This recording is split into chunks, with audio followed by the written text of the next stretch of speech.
नमस्कार विद्यार्थी मित्रांनो, मी विनोद नाईक. आपण पाहत आहोत इयत्ता 10वीचा विज्ञान विभाग दुसरा याच्यामधील 8वा लेसन, ज्याचं नाव आहे पेशी विज्ञान व जैवतंत्रज्ञान. विद्यार्थी मित्रांनो, याच्यापूर्वी आपण 3 सेशन पाहिलेले आहेत. आता आपला 4था सेशन आहे. याच्यामध्ये आपण ॲनिमल हजबंडरी आणि त्याला उपयोगी अशी बायोटेक्नॉलॉजी म्हणजे काय याच्याविषयी बोलणार आहोत. तत्पूर्वी आपण आधीच्या सेशनमध्ये स्टेम सेल म्हणजे मूल पेशींविषयी बघितलं. मूल पेशींपासून कशा प्रकारे निरनिराळे अवयव तयार करता येतात आणि जैवतंत्रज्ञानाने कशी उत्क्रांती घडवून आणलेली आहे याच्याविषयी सुद्धा आपण सविस्तर बोललेलो आहोत. आता विद्यार्थी मित्रांनो, आपण पाहूया की क्लोनिंगद्वारे, ऍक्च्युली क्लोनिंगला जगभर विरोध आहे. म्हणजे क्लोनिंगद्वारे नवीन जीव निर्माण करू शकतो, परंतु त्याला बॅन आहे आणि त्याच्यामुळे अशा प्रकारे हे तंत्रज्ञान वापरलं जात नाही. परंतु क्लोनिंगमुळे कशा प्रकारे नवीन सजीवाची निर्मिती केली जाते, डॉली शिपचं एक एक्झाम्पल आहे, ती कशा प्रकारे तयार झाली याच्याविषयी सुद्धा आपण या सेशनमध्ये पाहणार आहोत. चला तर मग पाहूया ॲनिमल हजबंडरी म्हणजे पशुसंवर्धनासाठी बायोटेक्नॉलॉजीचा उपयोग. मानवी आरोग्य. आता बघा, रोग निदान आणि रोगोपचार या मानवी आरोग्य व्यवस्थापनाच्या 2 प्रमुख बाबी आहेत.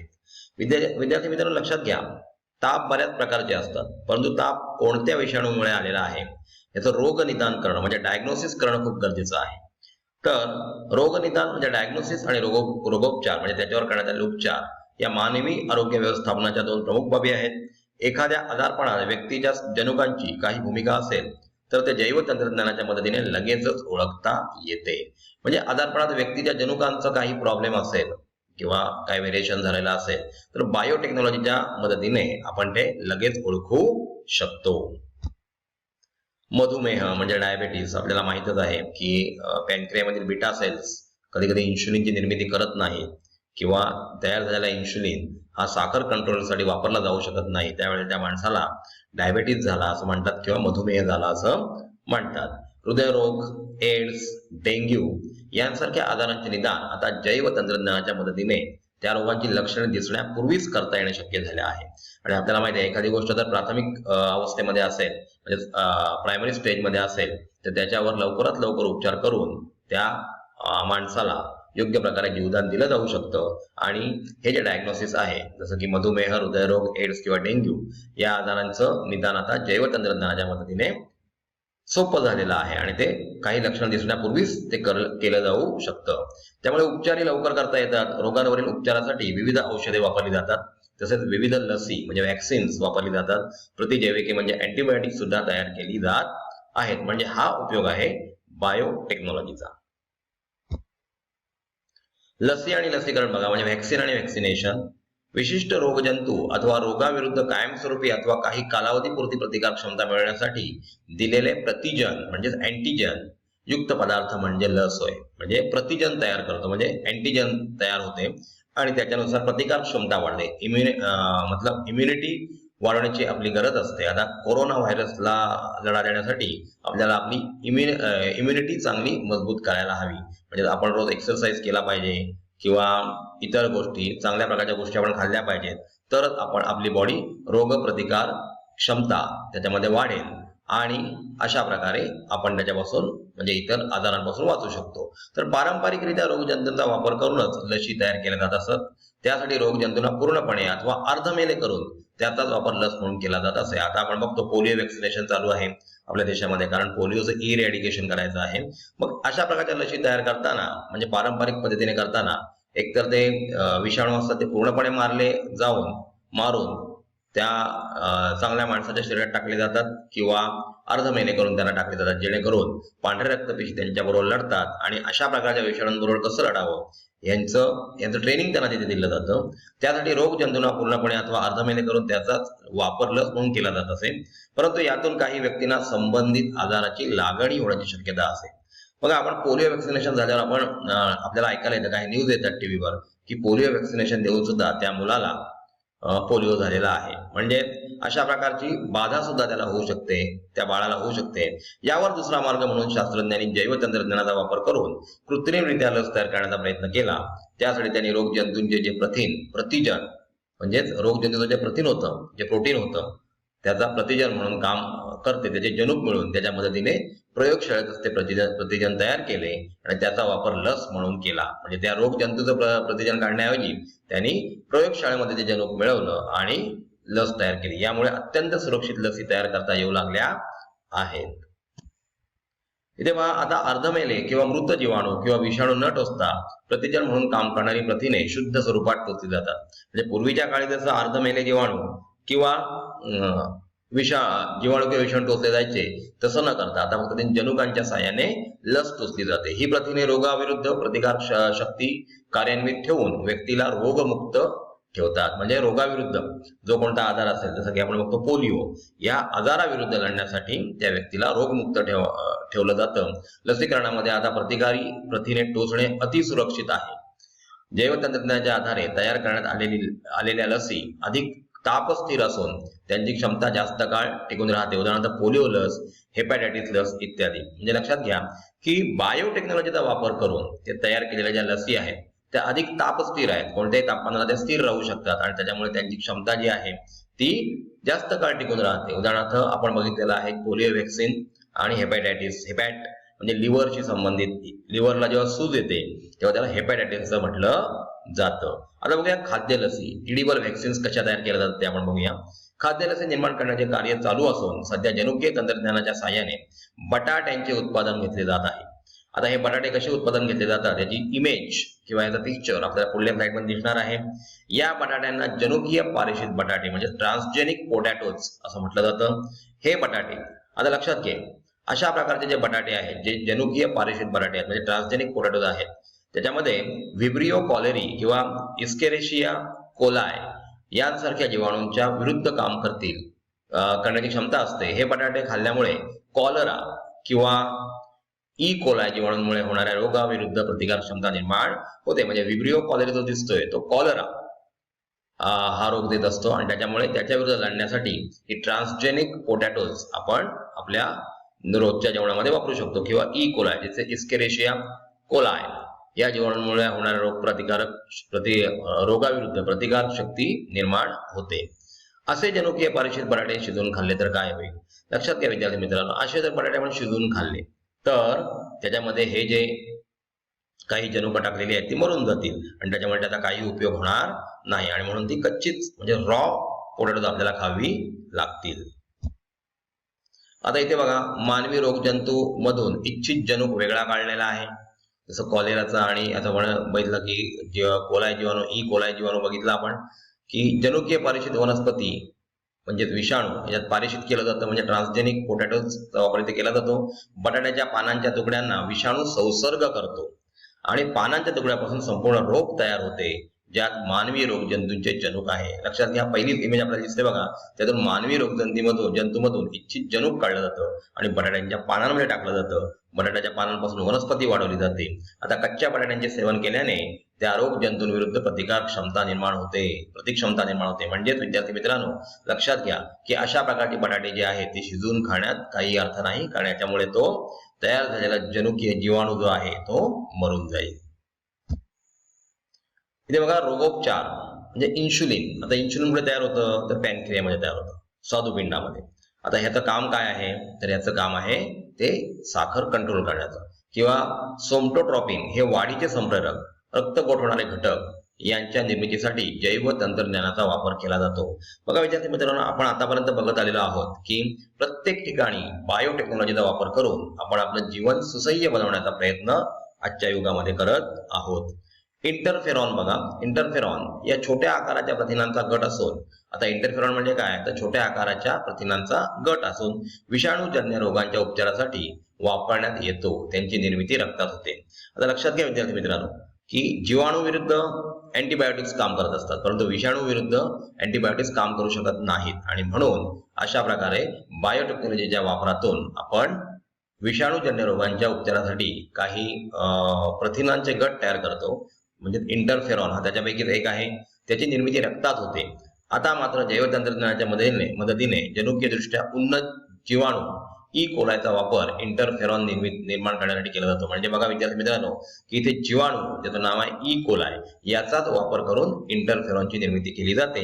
याच्या पूर्वी आपण बघितलं होतं की इंटरफेरॉनची निर्मिती रक्तात होत असते. आता पुढे बघा, जनुकीय उपचार म्हणजे जीन थेरपी. कायिक पेशींमध्ये म्हणजे आपल्या ज्या पेशी असतात जनरली त्यांना कायिक पेशी असं म्हटलं जातं. जनुकीय दोष निर्माण झाल्यास त्या पेशींवर जनुकीय उपचार करणे आज जैव तंत्रज्ञानामुळे शक्य झाले आहे. विद्यार्थी मित्रांनो, आपण बघतो आजकाल बरेचशे नवीन नवीन रोगांची नावं आपल्याला दिसतात, परंतु त्यांच्यावर उपचार सुद्धा त्याच पटीने उपलब्ध झालेले आहेत. म्हणजे हा सगळा आविष्कार जो आहे तो बायोटेक्नॉलॉजीचा आविष्कार आहे. आता बघा, इथे सांगितलं त्याप्रमाणे कायिक पेशींमध्ये जनुकीय दोष म्हणजे उदाहरणार्थ फिनाइल किटोनुरिया हा विकार यकृतातील पेशींमध्ये जनुकीय दोष निर्माण झाल्यास होतो. म्हणजे हा जो पीकेव्ही नावाचा जो दोष आहे तो यकृतामधील पेशी म्हणजे लिव्हर मधील पेशी जे असतात त्याच्यामध्ये काही जनुकीय दोष निर्माण झाला. आता जनुकीय दोष म्हणजे काय, विद्यार्थी मित्रांनो लक्षात घ्या, आपल्या शरीरामध्ये 46 गुणसूत्र असतात म्हणजे 23 जोड्या असतात. त्या जनुकांमध्ये काही दोष निर्माण झाला तर त्या म्हणजे पर्टिक्युलर पार्ट मध्ये सुद्धा दोष निर्माण होतो. तर त्याच्यासाठी पीकेव्ही म्हणजे फिनाइल किटोन्युरिया याचा वापर केला जातो. जीन थेरपीच्या सहाय्याने त्यावर उपचार शक्य झाले आहेत. या पद्धतीला कायिक जनुकीय उपचार पद्धती असं म्हणतात. शुक्रपेशी म्हणजे स्पर्म आणि अंडपेशी म्हणजे ओव्हम यांच्या व्यतिरिक्त शरीरातील सर्व पेशींना कायिक पेशी म्हणजे सोमॅटिक सेल असं म्हणतात. म्हणजे आपले जे स्पर्म असतात ते सोडून आणि स्त्री ओव्हरीमधून आलेले जे अंडपेशी असतात त्यांना सोडून इतर ज्या सर्व पेशी असतात, जनरल पेशी आपल्या शरीरामध्ये असतात, त्यांना कायिक पेशी किंवा इंग्लिशमध्ये त्याला सोमॅटिक सेल्स असं म्हटलं जातं. भारतीय विज्ञान संस्थेने जनुकीय पारेषित तंबाखूची जात विकसित केली आहे. या वनस्पतीची पाने जनावरांनी चघळल्यास जनावरांना रिंडर्स पेस्ट हा विशिष्ट असा त्वचारोग होत नाही. म्हणजे तंबाखूमध्ये एक जनुकीय पारेषित असे एक वाण तयार केलेला आहे आणि अशा प्रकारची पानं, तंबाखूची पानं जर जनावरांनी चघळली तर रिंडर पेस्ट हा जो त्वचा रोग आहे तो यांच्यामध्ये होत नाही. आता पाहूया क्लोनिंग. विद्यार्थी मित्रांनो, प्रथम एक गोष्ट मी आपल्याला सांगू इच्छितो की क्लोनिंगला जगभरात विरोध आहे. आता क्लोनिंग तयार कसं केलं जातं तर ह्याच्यामध्ये नर जनन पेशीचा वापर केला जात नाही. क्लोनिंग म्हणजे एखादी पेशी किंवा अवयव किंवा संपूर्ण शरीराची हुबेहूब प्रतिकृती तयार करणे. पण डॉली शीप जी आहे ती कशा प्रकारे तयार केलेली आहे याच्याविषयी ह्याच सेशन मध्ये पाहणार आहोत. म्हणजे विद्यार्थी मित्रांनो लक्षात घ्या, क्लोनिंग हा शब्द म्हणजे काय आहे की एखादी पेशी किंवा अवयव किंवा संपूर्ण शरीराची हुबेहूब प्रतिकृती आपण क्लोनिंगद्वारे तयार करू शकतो. प्रजननात्मक म्हणजे रिप्रोडक्टिव्ह क्लोनिंग कसं केलं तर बघा, एखाद्या शरीरातील केंद्रक विरहित स्त्री बीज, विद्यार्थी मित्रांनो लक्षात घ्या, स्त्री बीजाची गरज आहे इथे आणि कायिक पेशींची गरज आहे. इथे नराच्या शुक्रपेशींची गरज नसते. म्हणजेच केंद्रक विरहित त्यातून स्त्री बीज मधून केंद्रक काढलेला असतो व दुसऱ्या शरीरातील कायिक पेशीचे केंद्रक आणि दुसऱ्या जनरल सेल्स जे आपले असतात सोमॅटिक सेल्स त्याच्यामधलं केंद्रक यांचा संयोग केला जातो. यालाच क्लोन असं म्हटलं जातं. आणि नव्या जीवाची अशा प्रकारे निर्मिती केली जाते आणि त्याच्यामध्ये नराच्या शुक्रपेशींची गरज नसते. म्हणजे याच्यामध्ये फक्त स्त्री बीज जे केंद्रक विरहित आहे आणि कायिक पेशीचं केंद्रक यांचं मिलन करून त्याच्यापासून क्लोनिंग केलं जातं. मानवी जिनोम प्रकल्प ह्युमॅन जिनोम प्रोजेक्ट या जगातील महत्त्वाच्या प्रकल्पाबद्दल अधिक माहिती आपल्याला इंटरनेटच्या द्वारे मिळवायची आहे. विद्यार्थी मित्रांनो, मी आपल्याला सांगितलं त्याप्रमाणे आम्ही आपल्याला याच्याबद्दल सुद्धा मार्गदर्शन करणार आहोत, परंतु आपण प्रथम या प्रकल्पांबद्दल माहिती मिळवावी आणि त्याच्यानंतर आम्ही पुढे जे व्हिडिओज करणार आहोत त्याच्यामध्ये अशा प्रकारच्या प्रकल्पांची माहिती आपल्याला देणार आहोत. बघा, उपचारात्मक थेरोपेटिक क्लोनिंग, केंद्रक विरहित स्त्रीबीज व दुसऱ्या शरीरातील कायिक पेशीचे केंद्रक यांच्या संयोगाने तयार झालेल्या पेशी प्रयोगशाळेत विकसित करून त्यापासून मूलपेशी म्हणजे स्टेम सेल, आपल्याला माहिती आहे आपण जेव्हा आईच्या पोटामध्ये म्हणजे आईच्या गर्भाशयामध्ये तयार झालो त्यावेळेला एक पेशींचा गोळा होता. त्या पेशी म्हणजे स्टेम सेल होत्या आणि त्यांचं सर्वांचं फंक्शन एकच होतं, परंतु त्यांच्यामध्ये विभेदन होऊन डिफरन्शिएशन होऊन आपल्यासारखा सजीव निर्माण झाला किंवा इतर प्राणी अशा प्रकारे निर्माण होत असतात. तर मूलपेशींची निर्मिती इथे केली जाते. कशापासून तर केंद्रक विरहित स्त्रीबीज आणि दुसऱ्या शरीरातील कायिक पेशींचं केंद्रक यांचं मिलन करून. संबंधित व्यक्तीच्या कित्येक व्याधींवर व मूलपेशींच्या मदतीने याच्यावर उपचार होऊ शकतात. आता पेशींप्रमाणे जनुकांचेही क्लोनिंग करून त्याच प्रकारची लाखो जनुके तयार केली जातात. जनुकीय चिकित्सा व इतर हेतूंसाठी त्यांचा वापर केला जातो. म्हणजे वैद्यकशास्त्रामध्ये याचा उपयोग केला जातो. क्लोनिंग तंत्राने अनुवंशिक रोगांचे संक्रमण रोखणे, वंशवृद्धी सुरू ठेवणे, विशिष्ट प्रवृत्ती उच्चतम करणे शक्य होईल. म्हणजे अनुवंशिक रोग म्हणजे जसं डायबिटीस आहे, कॅन्सर आहे, टीबी आहे, हे अनुवंशिक रोग आहेत. ते एका पिढीमधून दुसऱ्या पिढीमध्ये संक्रमित होत असतात, परंतु क्लोनिंगच्या माध्यमातून आपण अशा प्रकारच्या आजारांना रोखू शकतो. अनेक कारणांनी मानवी क्लोनिंगला जगभर विरोध झालेला आहे. मी सुरुवातीला जेव्हा क्लोनिंग हा आपण लेसन मधला पार्ट बघायला लागलो त्यावेळेस तुम्हाला सांगितलं की क्लोनिंगला जगभर विरोध आहे. याचं कारण नाही तर अशा प्रकारेच जर नवीन सजीव निर्माण झाले तर रिप्रोडक्शनला काही अर्थ उरणार नाही. औद्योगिक उत्पादने बघा, श्वेत जैव तंत्रज्ञान. विविध औद्योगिक रसायने कमी खर्चाच्या प्रक्रियांद्वारे निर्माण करता येतात. उदाहरणार्थ सुधारित ईस्ट वापरून मळीपासून मद्य निर्मिती. म्हणजे औद्योगिक रसायने जे आहेत ते कमी खर्चाच्या प्रक्रियेद्वारे निर्माण करता येऊ शकतात. नाहीतर आपल्याला बघतो की MIDC एरियामध्ये ज्या केमिकल कंपनी आहेत त्यांच्यामध्ये फार मोठ्या प्रमाणावर प्रोसेसिंग केली जाते आणि त्याचा खर्च सुद्धा जास्त असतो. परंतु जैव तंत्रज्ञानाच्या मदतीने आपण अशा प्रकारे सुधारित ईस्ट वापरून मळीपासून मद्य निर्मिती म्हणजे फर्मेंटेशनच्या सहाय्याने करू शकतो. आता पहा, पर्यावरण आणि जैवतंत्रज्ञान. आधुनिक जैवतंत्रज्ञान वापरून पर्यावरण विषयक बरेचसे प्रश्न सोडवता येणे शक्य झाले आहे. आता पर्यावरण विषयक कोणता प्रश्न आपण सोडू शकतो तर विघटनाच्या माध्यमातून टाकाऊ सांडपाणी आणि घनकचऱ्यावर म्हणजे सॉलिड वेस्ट जे आहे त्याच्यावर सूक्ष्म जैवतंत्रज्ञानाचा वापर आधीपासूनच केला गेलेला आहे. सांडपाण्यात खूप सेंद्रिय द्रव्य असते. असे सांडपाणी नद्यांसारख्या नैसर्गिक जलस्रोतामध्ये सोडल्यात सेंद्रिय द्रव्याचे ऑक्सिडीकरण घडून येते व त्याद्वारे नदीच्या पाण्यातील विद्राव्य ऑक्सिजन वापरला गेल्याने तो कमी होतो. आपल्याला माहिती आहे पाण्यामध्येच ऑक्सिजन कमी प्रमाणात सोल्युबल असतो आणि अशा प्रकारे जर ऑक्सिजन वापरला गेला ऑक्सिडेशनसाठी तर तो तिथल्या सजीवांना मिळणार नाही आणि म्हणून ज्याचा प्रतिकूल परिणाम पाण्यातील जीवसृष्टीवर होत असतो. यावर उपाय म्हणून सूक्ष्म जैव तंत्रज्ञानाच्या साहाय्याने सांडपाण्यातील सेंद्रिय द्रव्याचे आधीच ऑक्सिडीकरण करून असे प्रक्रिया केलेले सांडपाणी नद्यांमध्ये सोडले पाहिजे. म्हणजेच महाराष्ट्र सरकारने सुद्धा हे प्रदूषण कमी करण्यासाठी अशा प्रकारे कायदे केलेले आहेत की कोणतेही सांडपाणी आपण ट्रीटमेंट करून नदीमध्ये सोडा, अन्यथा अशा प्रकारचं ऑक्सिडेशन होऊन तिथले जलचर मरू शकतात. जनुकीय तंत्रज्ञान वापरून निर्माण करण्यात येणारी काही प्रथिने आणि उत्पादने आहेत ती कोणत्या रोगावर उपलब्ध असतात ते बघूया आपण. इन्शुलिन, आपल्याला माहिती आहे स्वादुपिंडामध्ये इन्शुलिन तयार होतं आणि ते मधुमेह या रोगावर उपयोगी आहे. सोमॅटोस्टॅटिन म्हणजे ठेंगूपणा म्हणजे डॉर्फनेस जो आहे तो कमी करण्यासाठी अशा प्रकारचं उत्पादन जनुकीय तंत्रज्ञानाचा वापर करून तयार केलं जातं. इरिथ्रोपॉयटिन म्हणजे ॲनिमिया हा एका प्रकारचा कॅन्सर आहे. फॅक्टर 8 हिमोफिलिया, नंतर इंटरल्युकिन कॅन्सर आणि इंटरफेरॉन विषाणू संक्रमण याच्यासाठी अशा प्रकारे हे उत्पादन तयार करून त्यांचा विविध रोगावर त्याचा उपयोग केला जातो. आता पहा, जर आपण क्लोनिंग याचा विचार केला तर बघा 5 जुलै 1996 रोजी स्कॉटलँड येथे क्लोनिंग पद्धतीने निर्मिलेली डॉली मेंढी जन्मली. बघा डॉली मेंढी आपल्याला दिसते, जी उपयोग प्रतिकृती त्या मेंढीची दिसत आहे. आता ही कशी जन्माला आली बघा, स्कॉटिश मेंढीच्या स्त्रीबीजातील केंद्रक काढून त्या जागी फिन डॉर्सेट जातीच्या मेंढीच्या स्तनपेशीतील केंद्रक टाकण्यात आले. तुम्हाला सांगितलं कोणत्याही कायिक पेशी त्याचं केंद्रक स्त्री बीजामध्ये टाकलं जातं. नंतर त्या बीजाची स्कॉटिश मेंढीच्या गर्भाशयात म्हणजे तिच्याच गर्भाशयात त्याची वाढ केली गेली. याच्यामध्ये नरपेशींची म्हणजे स्पर्मची काही गरज नाही. केंद्रकातील गुणसूत्रानुसार तिची वैशिष्ट्य होती. स्कॉटिश मेंढीचे कोणतेही वैशिष्ट्य तिच्या शरीरात नव्हते.